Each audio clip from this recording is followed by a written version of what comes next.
पूरे चुनाव को नफरत की आग में झोंकने का काम भारतीय जनता पार्टी कर रही है और उनकी पार्टी एक कायर पार्टी है जो हमको दिन रात जिस देश की कोई हैसियत नहीं है उस पाकिस्तान से डराती रहती है।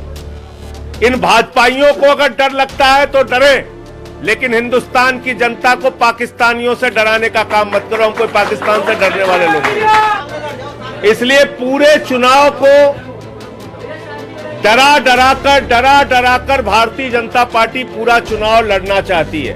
पूरा चुनाव जिन्ना जिन्ना जिन्ना जिन्ना जिन्ना जिन्ना जिन्ना कर रहे हैं। जिन्ना का जिन्न सवार हो गया। इतनी कमजोर पार्टी है बीजेपी। हिंदुस्तान का एक नेता इनके पास नहीं जिसके नाम पे चुनाव लड़ सके। पाकिस्तान के नेता के नाम पे चुनाव लड़ते हैं। लाठियों से किसानों को पिटवाते हो, उनको पाकिस्तानी खालिस्तानी देशद्रोही कहते हो। पूरा एक नकली मुद्दे पर भारतीय जनता पार्टी चुनाव लड़ रही है। दिन रात हमें डरा के चुनाव लड़ना चाहती है कि आज भारतीय जनता पार्टी जो सत्ताधारी दल है वो मुद्दा विहीन है। उसके पास ये बताने को नहीं कि 5 साल में उन्होंने रोजगार के लिए क्या किया, किसान के लिए क्या किया, माताओं बहनों की सुरक्षा के लिए क्या किया। ये बताने के लिए बिल्कुल कुछ नहीं इस सरकार के पास कि नए उद्योग धंधे लगाने के लिए क्या किया, उत्तर प्रदेश की तरक्की और विकास के लिए क्या किया, कोरोना की महामारी में क्या इंतजाम किया। बल्कि पूरे चुनाव को नफरत की आग में झोंकने का काम भारतीय जनता पार्टी कर रही है। चुनाव नकली मुद्दों पर ले जा रही है और ये मुद्दे जिसका जनता से कोई सरोकार नहीं। मैं कहना चाहता हूं भारतीय जनता पार्टी के नेता और उनकी सरकार और उनकी पार्टी एक कायर पार्टी है जो हमको दिन रात जिस देश की कोई हैसियत नहीं है उस पाकिस्तान से डराती रहती है। दिन रात हमें डरा के चुनाव लड़ना चाहती है। इन भाजपाइयों को अगर डर लगता है तो डरे, लेकिन हिंदुस्तान की जनता को पाकिस्तानियों से डराने का काम मत करो। हम कोई पाकिस्तान से डरने वाले लोग नहीं। क्या कर रहे हो भाई, क्या कर रहे हो आप लोग? पत्रकार वार्ता हो रही ना।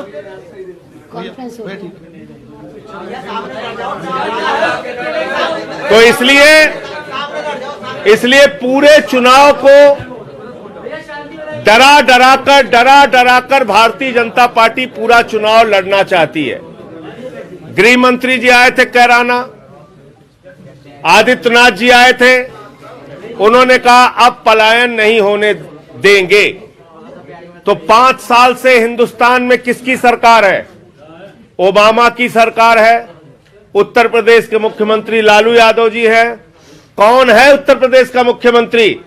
देश का प्रधानमंत्री हिंदू, देश का रक्षा मंत्री हिंदू, देश का गृह मंत्री हिंदू, उत्तर प्रदेश का मुख्यमंत्री हिंदू। ऊपर से लेकर नीचे तक सारे हिंदू बैठे हुए। तो हिंदुओं का पलायन कैसे हुआ? इसका मतलब तुम लोग नाकारे हो। पहले अपने पद से इस्तीफा दो, तब इन मुद्दों पे बात करो। एक बात। दूसरी बात, आप इस चुनाव में क्या कह रहे हैं? पाकिस्तान हमारा दुश्मन देश है। ये तो 75 साल से हमें पता है पाकिस्तान हमारा दुश्मन देश है। बाबा जी तुम कौन सी नई जानकारी दे रहे हो? 2022 में तुम्हें याद आया पाकिस्तान दुश्मन देश है? जब नवाज शरीफ के बर्थडे का केक काटने बगैर बुलाए नरेंद्र मोदी जी गए थे तब दुश्मन देश नहीं था पाकिस्तान। जब पठानकोट में हमारे शहीदों की जांच पाकिस्तान की खुफिया एजेंसी ISI को बुलाकर कराई गई तब उस वक्त इनको नहीं मालूम था पाकिस्तान दुश्मन देश है।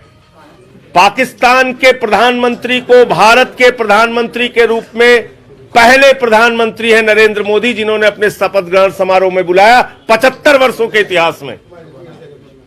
तो जो लोग गुपचुप तरीके से छिप के पाकिस्तान के प्रधानमंत्री से रिश्ता रखते हैं और उनके बर्थडे का केक खाते हैं, उनसे हमें उपदेश सीखने की जरूरत नहीं है। हिंदुस्तान का एक एक आदमी जानता है पाकिस्तान हमारा दुश्मन देश है और आज से नहीं 75 साल से जानता है। पूरा चुनाव जिन्ना जिन्ना जिन्ना जिन्ना जिन्ना जिन्ना जिन्ना कर रहे हैं। जिन्ना का जिन्न सवार हो गया। इतनी कमजोर पार्टी है बीजेपी। हिंदुस्तान का एक नेता इनके पास नहीं जिसके नाम पे चुनाव लड़ सके। पाकिस्तान के नेता के नाम पे चुनाव लड़ते हैं। उत्तर प्रदेश के पश्चिमी हिस्से में मैं बैठा हूं। अगर हिम्मत है तो गन्ना की बात करें, गन्ना गन्ना गन्ना गन्ना करो बीजेपी वालों। किसान तुम्हारा हाथ पकड़ के उन खेतों में ले जाएगा जहां उसने अपने गन्ने जलाने का काम किया।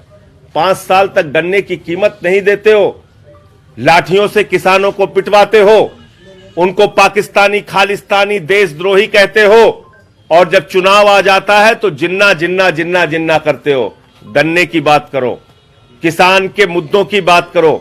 1 साल तक किसान सड़कों पर पिटता रहा, लाठियों से पिटता रहा। अब मैंने सुना गृह मंत्री जी का बयान, कह रहे हैं जाटों से हमारा रिश्ता 650 साल पुराना है। 650 साल पहले भाजपा का नाम क्या था भैया? ये बता दो, क्या नाम था तुम्हारी पार्टी का? अब कह रहे हैं जाटों ने भी मुगलों से लड़ाई लड़ी, हम भी मुगलों से लड़ाई लड़ रहे हैं। अंतिम मुगल बादशाह, आप सब लोग पत्रकार बंधु हैं, पढ़े लिखे लोग हैं, कम से कम गृह मंत्री जी को समझाइए, ऐसी ऊट पटांग मूर्खतापूर्ण बातें न किया करें। अंतिम मुगल बादशाह हिंदुस्तान के हुए बहादुर शाह जफर, जिनके दोनों बेटों के सर काट दिए गए, जिनके नेतृत्व में शहीद मंगल पांडे ने आजादी का आंदोलन लड़ा, वो तो रंगून में कब्र में है, उनसे लड़ रहे हैं अमित शाह जी। अभी तो मोदी जी का शासन है, वो मुगल है नहीं। किससे लड़ रहे हो भाई? किस मुगल से लड़ रहे हो? मुगल का नाम बताओ जिससे लड़ रहे हो। तो इस तरीके से ये फर्जी बातें, पूरा एक नकली मुद्दे पर भारतीय जनता पार्टी चुनाव लड़ रही है। सबसे बड़ी हिंदुस्तान की जिन्नावादी पार्टी कोई है तो भारतीय जनता पार्टी है। जिन्ना की कब्र पर मत्था टेकने अडवाणी जी गए थे। जिन्ना को धर्मनिरपेक्ष पूर्व विदेश मंत्री जसवंत सिंह ने बताया था। वीर सावरकर और श्यामा प्रसाद मुखर्जी ने जिन्ना के साथ मिलकर सिंध में, नॉर्थ वेस्ट फ्रंटियर में और वेस्ट बंगाल में 3 राज्यों में सरकार बनाई थी। तो जिस विचारधारा से भारतीय जनता पार्टी निकली है उसका जिन्ना से रिश्ता है, जो भारतीय जनता पार्टी है इसका जिन्ना से रिश्ता है। अब बात करते हैं मुद्दों की। उत्तर प्रदेश की जनता पर एक धब्बा लगा हुआ है और मैं इसको अपने लिए गाली मानता हूं। यहां यही कहा जाता है चुनाव तो सिर्फ जाति धर्म पे होता है, जाति धर्म पे होता है, जाति धर्म पे होता है। क्यों भाई? हम शिक्षा पर वोट नहीं दे सकते यूपी वाले, हम अस्पताल पे वोट नहीं दे सकते, हम रोजगार पर वोट नहीं दे सकते, हम अपने फसल के दाम पर वोट नहीं दे सकते। ऐसा क्यों है? इसलिए मैं निवेदन करना चाहता हूं, आम आदमी पार्टी के 2-3 मुद्दे हैं, वो कह के अपनी बात खत्म करूंगा। 300 यूनिट बिजली फ्री देने की गारंटी हमने दी है। पुराने बिजली के बकाया माफ करने की गारंटी दी है। 24 घंटे बिजली और किसानों की बिजली माफ करने की गारंटी दी है। नौजवानों के लिए 5,000 रुपए बेरोजगारी भत्ता, हर साल 10 लाख नौकरी की गारंटी हमने दी है। 1,000 रुपए माताओं बहनों को हर महीने 1,000 रुपए देने की गारंटी दी है। और साथ साथ किसान के फसल का दाम 24 घंटे के अंदर उसके खाते में पहुंचे, उसकी आमदनी कैसे दुगनी हो, फसल का दाम कैसे हर साल बढ़ाया जाए, इसके ऊपर एक नीति सरकार लेकर आएगी। उत्तर प्रदेश में महिलाओं के लिए बस की यात्रा फ्री और जवानों की शहादत पर या कोरोना योद्धाओं की शहादत पर 1 करोड़ की सम्मान राशि। ये कुछ प्रमुख मुद्दे हैं जो आम आदमी पार्टी के गारंटी पत्र में है। हम भारतीय जुमला पार्टी नहीं है, हम भारतीय झूठा पार्टी नहीं है, हम आम आदमी पार्टी हैं जो कहते हैं वो करके दिखाते हैं। और इसीलिए 403 सीटों पर आम आदमी पार्टी अपने मुद्दों पे चुनाव लड़ रही है। आपका कोई प्रश्न हो आप पूछ सकते हैं। ओवैसी पे जो हमला हुआ वो गलत है, उसकी जांच होनी चाहिए। और मेरा अपना मानना है कि राजनीति में हिंसा के लिए कोई स्थान नहीं है। कोई भी नेता चुनाव लड़ रहा है वो अपनी भाषा संयमित रखे, और चुनाव प्रचार में उसके ऊपर कहीं हमला होता है, हिंसा होती है, इससे उत्तर प्रदेश के चुनावी माहौल को बिगाड़ने का काम जो लोग कर रहे हैं उनको जेल के शिक्षों के पीछे होना चाहिए और उस पूरी घटना की जांच होनी चाहिए। आपका प्रश्न।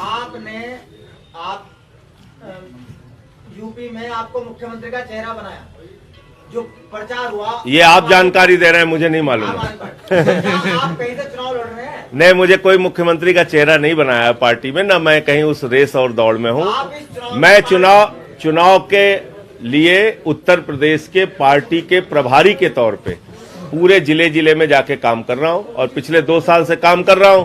काम क्या क्या किया वो भी आप जानते हैं। राम मंदिर के ये 10 मार्च के चुनाव परिणाम आने के बाद तय होंगे।